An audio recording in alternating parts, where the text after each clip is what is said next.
Okay, moving right along to video number 6. We're doing the who, what, when, where, why, and how of the Muskogee files. We've talked about them being 4,000 deaths in 3 county ledgers from 1910 to 1916 for Muskogee County, Oklahoma.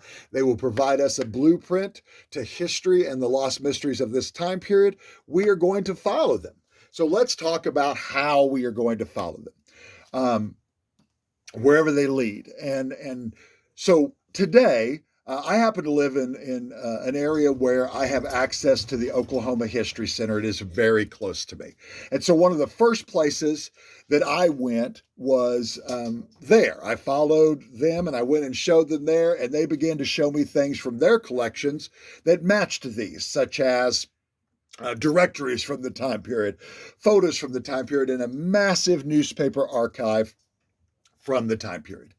Now, I quickly learned that a lot of that stuff was also online in the form of websites like Ancestry, newspapers.com, the Gateway to Oklahoma History. That's the official Oklahoma History Center's portal to this information.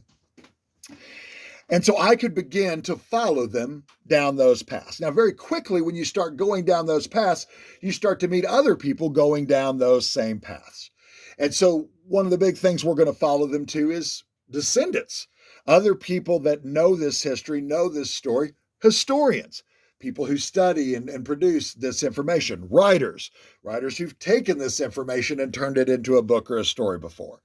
We are going to follow these things to where people have been before, and to also to where no one's been, because no one has known about this particular death or whatever. And we're going to follow them into other areas of study and into descendants to try to learn more about them, and mostly more documents.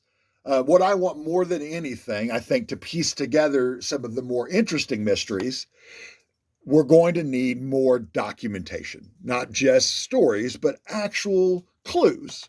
And so I'm looking for clues. We're going to follow these to find more clues about them.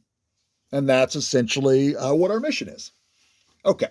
And here in a second, I'm going to talk about me and how I got a hold of them and why I'm super fascinated.